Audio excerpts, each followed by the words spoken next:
Delimitation. நம்ம ஆயுதத்தை எடுத்து நம்ம கண்ணையா குத்துறதுல ஒன்றிய அரசு எப்பவுமே கில்லாடிதான். இடஒதுக்கீடு எடுத்துக்கங்க. இடபிள்யூஎஸ் அப்படின்னு ஒரு கோட்டாவை கொண்டு வந்து இடஒதுக்கீடாடா கேட்குறீங்க, இடஒதுக்கீடு பாருங்க அப்படின்னு சொல்லி அந்த இடபிள்யூஎஸ் நிறைவேற்றினாங்க. அதற்கு வரிசை கட்டி போய் ஆதரவு கொடுத்ததெல்லாம் யாருன்னு பார்த்தீங்கன்னா அனைத்து தேசிய கட்சிகளுமே ஆதரவு கொடுத்தாங்க. காங்கிரஸ், கம்யூனிஸ்டுகள் ஆதரவு கொடுக்கும்போது நம்ம கனிமொழி ரொம்ப உணர்ச்சி வசப்பட்டாங்க. நீங்களே இப்படி செய்யலாமா அப்படின்னு சொல்லி தமிழ்நாட்டு கம்யூனிஸ்ட் எம்பிகளை பார்த்து அவங்க சிங்கம் போல கர்ஜிச்சதெல்லாம் நமக்கு நல்லா ஞாபகம் இருக்கு. கம்யூனிஸ்டுகள் உலக அரசியல்லாம் பேசுவாங்க, ஆனால் இந்திய அரசியல் மட்டும் புரியாத மாதிரியே நடிப்பாங்க. ஆக இந்த தேசிய கட்சிகள் 3 கட்சிகளுமே இடஒதுக்கீடு அப்படிங்கிற நம்முடைய ஆயுதத்தை நமக்கு எதிராகவே திருப்பி இடபிள்யூஎஸ் ஒன்று கொண்டு வந்தாங்க. அந்த சமயத்திலேயே எல்லோருக்கும் தோணுச்சு, இந்தியாவில் தேசிய கட்சிகள் தேவையா, மாநில கட்சிகளே ஆண்டால் போதுமே, மாநில கட்சிகளின் கூட்டணி ஆண்டால் போதுமே அப்படின்னு எல்லோருக்குமே தோன்றுச்சு.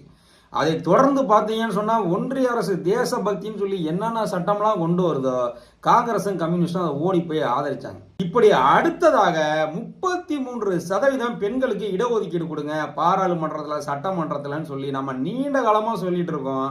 அதுவும் தலைவர் கலைஞர் குறிப்பாக 1980 சொல்லிட்டு இருக்காரு.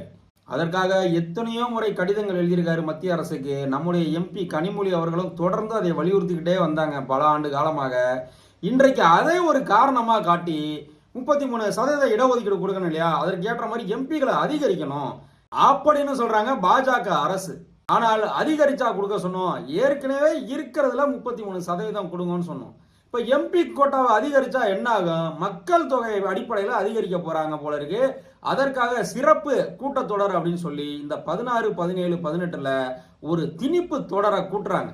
நிச்சயமாக மக்கள் தொகை அடிப்படையில் இதை வரையறை செஞ்சாங்கன்னு சொன்னா தமிழ்நாடு, தெலுங்கானா போன்ற மக்கள் தொகையை கட்டுப்படுத்திய தென் மாநிலங்கள் மிகப்பெரிய பாதிப்படையும்.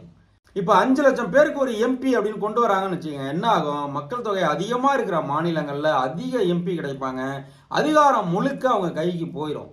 மக்கள் தொகை குறைவான மாநிலங்களில் குறைவான எம்பிக்கள் கிடைப்பாங்க.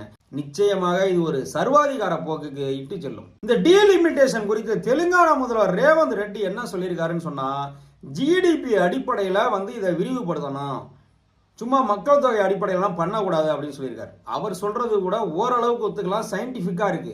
ஏன்னு சொன்னா ஜிடிபி அடிப்படையில் சொன்னா மற்ற மாநிலங்களும் போட்டி போடும், நம்ம ஜிடிபியில் அதிகம் வளரணும்னு சொல்லி மாநிலங்களுக்கு இடையில ஒரு போட்டி உருவாகும். நம்ம தமிழ்நாடு, தெலுங்கானா, கர்நாடகா, கேரளாலாம் எடுத்துக்கிட்டோம்னு சொன்னா இங்கதான் இந்தியாவிலேயே நன்கு படித்த புத்திசாலி மக்கள், தொழில் முனைவோர்கள், அதிகம் பெண்கள் வேலைக்கு செல்வோர்கள், ஸ்கில்டு லேபர் அதிகம் உள்ள மாநிலங்கள் மற்றும் ஒன்றிய அரசுக்கு அதிக வரி கட்டும் மாநிலங்களாக இவை இருக்கிறது. இப்படி அதிகம் வரி கட்டும் மாநிலங்கள் நாளைக்கு மக்கள் அடிப்படையில் பிரிச்சா வரி கட்டாத மாநிலங்களும், ஸ்கில்டு லேபர் படிப்பறிவு இல்லாத மாநிலங்களும் அதிக அதிகாரத்தை பெறுவார்கள் அரசியல்ல. படித்தவங்க படிக்காதவங்களுக்கு அடிமையா இருக்கிற மாதிரி ஆயிரும். இதைத்தான் நம்ம முதலமைச்சர் சொல்றாரு. 1980 மக்கள் தொகையை கட்டுப்படுத்துங்கன்னு சொன்னோம். அதையெல்லாம் நாங்கள் வெற்றிகரமாக நிறைவேற்றிட்டோம், நீங்கள் நிறைவேற்றல.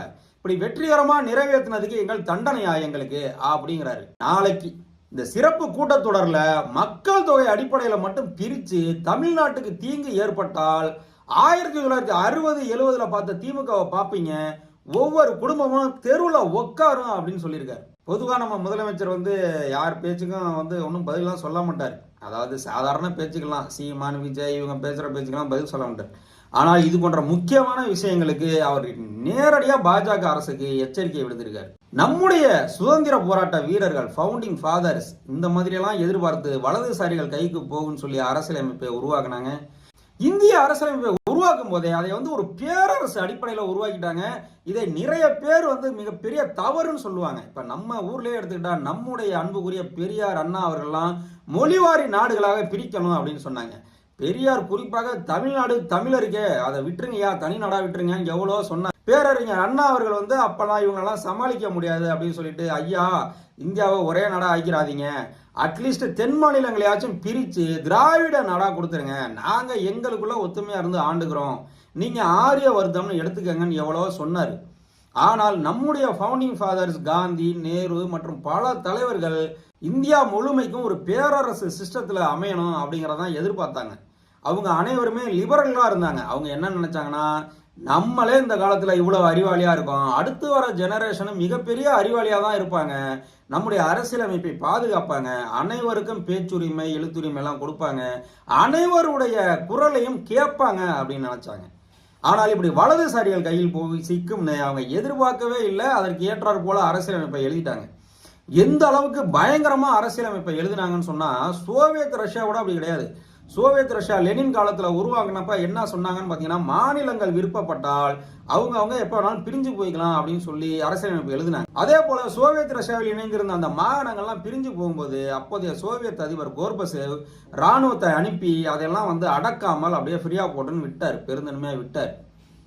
ஆனால் இந்திய அரசியலமைப்பு ஒன்றிய அரசுக்கு கொடுத்திருக்க அதிகாரத்தை பார்த்தீங்கன்னா, எந்த மாநிலத்தையும் எப்ப வேணாலும் பிரிக்கலாம், பல மாநிலங்களாக துண்டாக்கலாம், யூனியன் பிரதேசமாக்கலாம், மாநில அரசின் ஆட்சியெல்லாம் கலக்கலாம் அப்படின்னு சொல்லி இவ்வளவு அதிகாரத்தை கொடுத்திருக்காங்க அரசியலமைப்புல.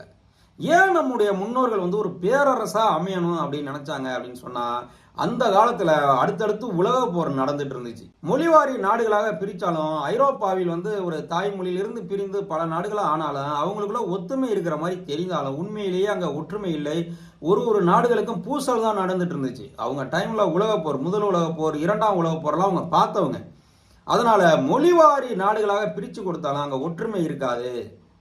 ஒரு சில நாடுகள் அமெரிக்காவுக்கு கீழே போயிடும், ஒரு சில நாடுகள் சோவியத் ரஷ்யாவுக்கு கீழே போயிடும். புத்திசாலி தலைவர்கள் ஆளும் நாடு செல்வ செழிப்புக்கு போகும், முட்டாள்தனமான மூட நம்பிக்கைகளை மையமாக வைத்து ஆளும் நாடு ஏழை நாடாகிரும். இப்படி இந்திய துணை கண்டத்துக்குள்ளே இப்படி பல்வேறு விதமான நாடுகள் இருப்பது நல்லதல்ல, அது மேற்கொண்டு அந்நியர்களின் ஊடுருவலுக்கு இலக்காகிவிடும் அப்படின்னு நினைச்சு இந்தியா துணை கண்ட முழுமைக்குமாக ஒரு பேரரசு டைப்ல அரசியலமைப்பை எழுதிட்டாங்க. இந்திய துணை கண்டத்தை பத்தி தான் நமக்கு தெரியுமே. ஐரோப்பால பனிமலைகள் இருக்கா, நமக்கு இமயமலை இருக்கு. ஐரோப்பால பசிபிக் அட்லாண்டிக் கடல் இருக்கா, நமக்கு குமரி கடல் இருக்கு, பே ஆஃப் பெங்கால் இருக்கு. அரேபியா ஆப்பிரிக்கால பாலைவனங்கள் இருக்கா, இந்தியாவிலையும் பாலைவனங்கள் இருக்கு. இப்படி ஒரு கண்டத்துக்கு உரிய அனைத்து தகவமைப்புகளும் இருந்ததுனால இந்தியா முழுமைக்கும் நம்ம ஆளணும் அப்படின்னு நினைச்சுக்கிட்டு அப்படி அரசியலமைப்பை எழுதிட்டாங்க. அரசியலமைப்பை மக்களுக்காக எழுதல, அவங்க இந்த நிலப்பரப்பை கணக்காக வச்சுதான் எழுதுனாங்க. இன்னமும் அகண்ட பாரத கனவு அனைவருக்கும் இருக்கிறது நமக்கு தெரியும். அதாவது நிலப்பரப்பு இந்தியா அவ்வளோ பெருசா இருந்துச்சு, இந்தியா அவ்வளோ பெருசா இருந்துச்சுன்னு அந்த நிலப்பரப்பை பேஸ் பண்ணி தான் அரசியலமைப்பை எழுதினாங்களே தவிர மக்கள், மொழி, இனம், பண்பாடு அதை வச்செல்லாம் அரசியலமைப்பு எழுதப்படலை. அதனால டீலிமிட்டேஷன் பண்ணுனா நிச்சயமாக நிலப்பரப்புக்கு ஏத்த மாதிரி எம்பிகளை பிரிக்கிறது தான் நியாயமா இருக்கும். தமிழ்நாட்டில் இவ்வளவு நிலப்பரப்பு அப்படின்னு சொன்னா இவ்வளவு எம்பிக்கள், கேரளாவில் இவ்வளவு நிலப்பரப்புன்னு சொன்னா அவ்வளவு எம்பிக்கள், உத்தரப்பிரதேசத்தில் இவ்வளவு நிலப்பரப்புன்னு சொன்னா அவ்வளவு எம்பிக்கள், அல்லது 3 ஸ்கொயர் கிலோமீட்டருக்கு ஒரு எம்பி அப்படி பிரிச்சாதான் அது ஒரு நியாயமாக இருக்கும். மக்கள் தொகை அடிப்படையில் பிரிச்சா தமிழ்நாட்டுக்கு எம்பிக்கள் கூடலாம் குறையலாம். ஆனால் உத்தரப்பிரதேசம், மத்திய பிரதேசம், ராஜஸ்தான்லாம் பார்த்தீங்கன்னா மக்கள் தொகை மிக மிக அதிகம். அங்கெல்லாம் மக்கள் தொகை அடிப்படையில் பிரிக்கும் போது இப்ப இருக்கிற எம்பிக்களை விட ரொம்ப அதிகமா போயிடுவாங்க. மக்கள் தொகை குறைவா இருக்கிற மாநிலங்களுக்கு எம்பி எண்ணிக்கை குறைஞ்சிரும். இப்ப அதிகாரம் அவங்க பக்கம் போயிடும். பொதுவாகவே வலதுசாரிகள் என்ன நினைப்பாங்க அப்படின்னு சொன்னா, ஒரு சிறு கூட்டத்தின் கையில் அரசியல் அதிகாரமும் பொருளாதார பலமும் இருந்தால் போதும், கடினமான மக்கள் தாங்க முடியாத சட்டங்களை எல்லாம் இயற்றி அவங்களை ஆண்டிவிட முடியும் அப்படின்னு நினைப்பாங்க வலதுசாரிகள். இதுதான் வலதுசாரிகளோட பேசிக் சித்தாந்தம். வலதுசாரிகள் அப்படிங்கிறதே ஒரு பம்மாத்து வார்த்தை. உண்மையிலேயே அவர்கள் முதலாளித்துவவாதிகள். முதலாளிகள் சொல்றதை கேட்பாங்க. அது நமக்கு தெரியக்கூடாது அப்படிங்கிறதுக்காக தான் அவங்களுக்கு வலதுசாரிகள்னு பேர் வச்சிருக்காங்க.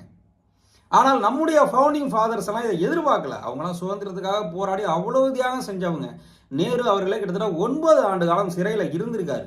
ஆனால் நேருவை பற்றிய ஆபாசமான கதைகள், பொய் கதைகள்லாம் வருது, குழுவிலலாம் ஷேர் பண்றாங்க.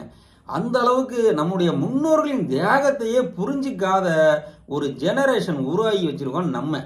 இப்படியே எதிர்கால ஜெனரேஷனும் போனா கொஞ்சம் கூட முன்னோர்களோட அந்த தியாகம் தெரியாமல் அப்படியே போயிடும், நாடு நாசமா போயிடும். ரேவந்த் ரெட்டி அவர்கள் சொன்ன யோசனையோட அருமையான யோசனை, ஒரு சயின்டிபிக் மெத்தட். எந்த மாநிலம் ஜிடிபி அதிக வளர்ச்சி காமிக்குதோ அந்த மாநிலத்துக்கு அந்த வருடங்களுக்கு இல்ல அடுத்த 5 வருடங்களுக்கோ அதிகப்படியான எம்பிகளை கொடுக்கணும்.